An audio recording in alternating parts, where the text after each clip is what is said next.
DJI baru aja merilis drone flagship yang membawa 3 kamera sekaligus. Dan ternyata walaupun kita udah sempat bahas di rumornya, tapi pas diluncurkan secara resmi, drone-nya lebih baik dari dugaan gua.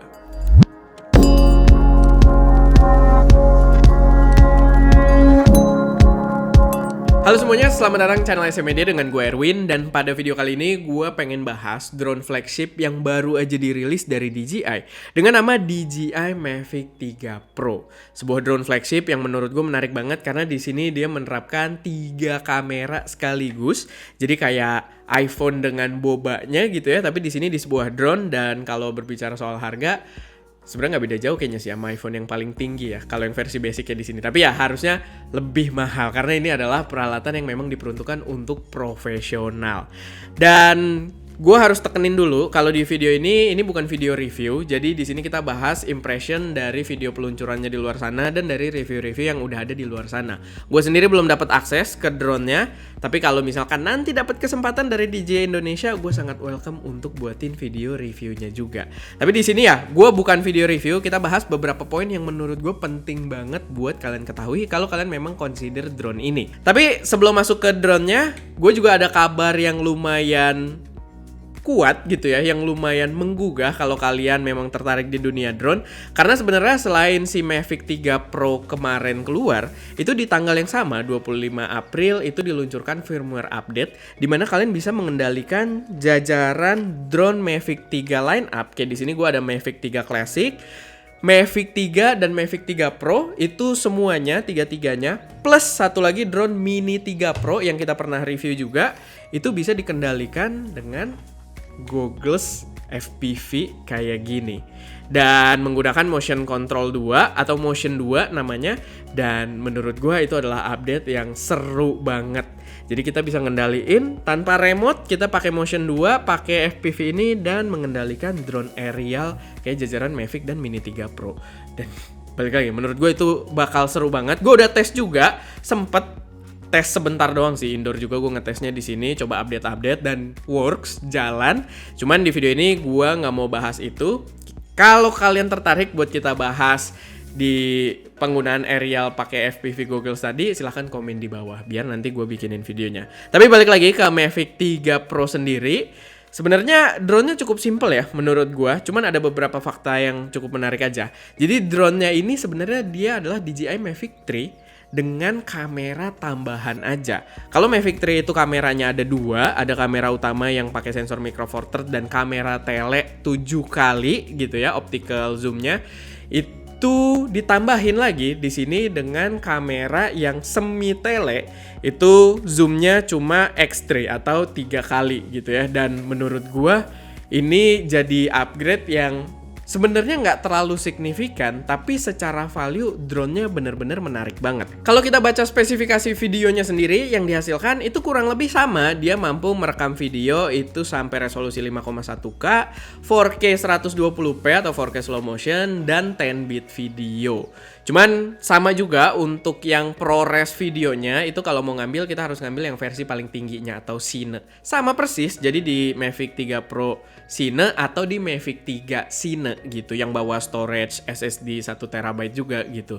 Jadi ya itu kalau mau pakai ProRes ya, bener-bener sama persis. Cuma perbedaannya di sini nambah kamera lagi yang membuat bagian kameranya juga radikal banget, gede banget, sesuai yang kita bahas di rumor ya. Jadi rumornya sangat-sangat valid. Dan dia membawa telephoto zoom yang nggak terlalu ekstrim gitu. Jadi cuma 3 kali. Jadi sekarang pilihannya ada normal, 1x, 3x dan juga 7x gitu ya. Dan menurut gua mungkin itu bisa banyak kepake oleh user-user di luar sana. Dan pembahasan gue sebenarnya waktu di rumor itu ada yang meleset karena di rumornya juga memang tidak ada datanya. Gue cuma bentuk prediksi doang. Waktu itu gue bilang kalau kemungkinan kamera yang baru ini dia bakal membawa sensor yang sama. Ternyata enggak. Dia nggak membawa sensor yang sama dengan kamera 7x-nya. dia membawa sensor yang lebih gede dengan ukuran 1/1.3. Dan itu adalah ukuran sensor yang sama dengan di DJI Mini 3 Pro yang kita pernah review juga. Hasil kualitas dari drone tersebut juga cakep banget, sehingga gue bisa simpulin kalau dari si Mavic 3 Pro ini dengan telefoto di 3x ya akan tetap mendeliver quality yang cakep banget. Cuman gue nggak bisa tunjukin di sini ya karena Mini 3 Pro gue lagi dipinjem, sebenarnya lagi nggak ada di studio. Tapi ya itu, dia membawa sensor yang identik dengan ukuran yang sama.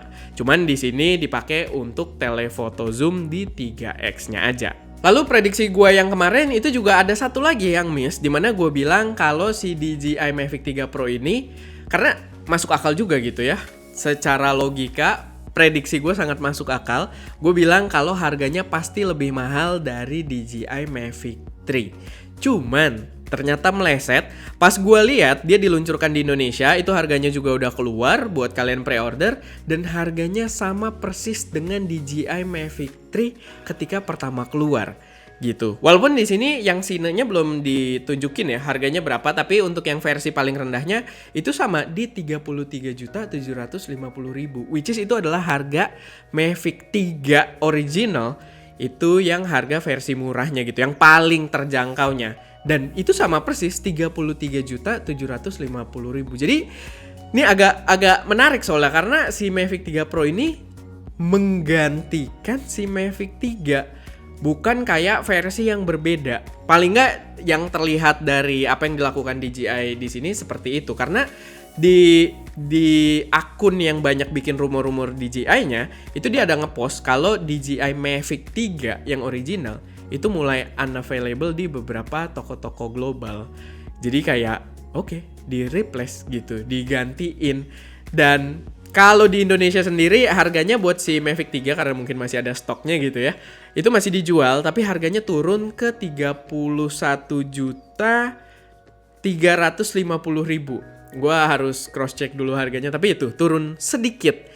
Cuman lucu sih, maksudnya ini jadi kayak replacement. Gue jadi merasa kayak si Mavic 3 itu kayak tes pasar gitu. Mavic 3 tes pasar karena dia membawa 2 kamera, 1 lensa tele yang mungkin dia ngetes orang tertarik atau enggak.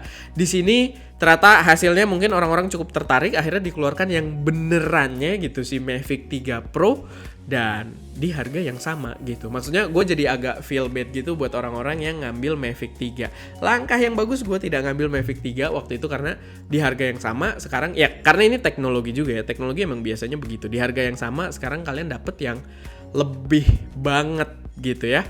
Yang bahkan tadi dengan harga di Indonesianya sekarang 31,3 juta buat si Mavic 3, entah kenapa gue kayak berpikir value-nya tuh jadi agak kurang gitu. Karena kita nambah sedikit, ya maksudnya sedikit compare antara 31 juta dengan 33 juta, hampir 34 gitu ya.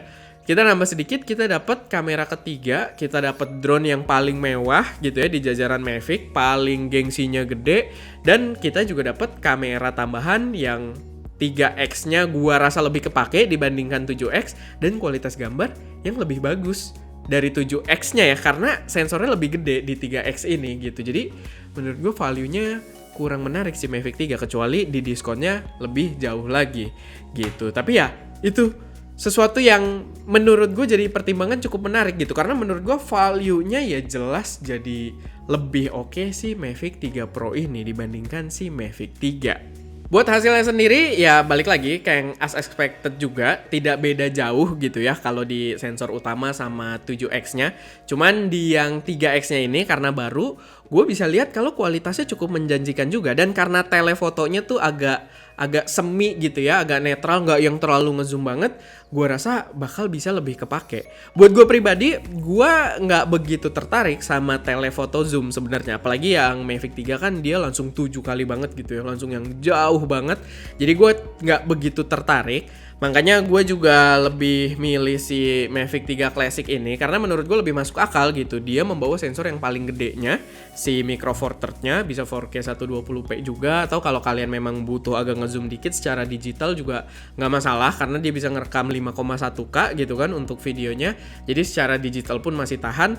Cuman pas gue lihat kayak di videonya Potato Jet, di video review-review yang ada di luar sana, sebenarnya telephoto zoom dengan ada pilihan sekarang 3x dan 7x ini, telephoto zoom sebenarnya cukup menarik juga karena membawa efek paralaks yang lebih ekstrim ketika kita mengitari objek dan menggunakan si telephoto zoomnya. Karena kan kita lebih isolate, backgroundnya nggak kelihatan seluas itu, jadi lebih narrow dan ketika geser tuh kayak paralaksnya tuh lebih dramatis gitu. Yang somehow Mavic 3 Pro ini membuat gua cukup keracunan.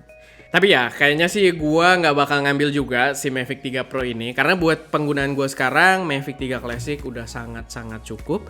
Dan kalau kalian kepo, kita ada reviewnya juga buat si Mavic 3 Classic yang waktu itu kita bawa ke Bromo. Atau ya cek juga yang lebih budget lagi, ada Mini 3 Pro. Yang gua mungkin harus ingetin kalian kalau Mini 3 Pro juga udah bisa dikendalikan dengan FPV goggles. Jadi menarik banget dunia drone belakangan ini. Jadi ya, mungkin kalau kalian pengen ngecek-ngecek, kita udah ada beberapa review-reviewnya. Oke, paling itu aja sih informasi yang bisa gue sampaikan di video kali ini. Kalau ada koreksi, saran, atau pertanyaan, atau kalian punya pendapat kalian sendiri yang mungkin bisa berguna buat teman-teman yang lain, silahkan taruh aja semuanya di kolom komentar. Dan ya, itu aja. Gue Erwin, di belakang kamera ada Ska, dan jangan lupa untuk berkarya.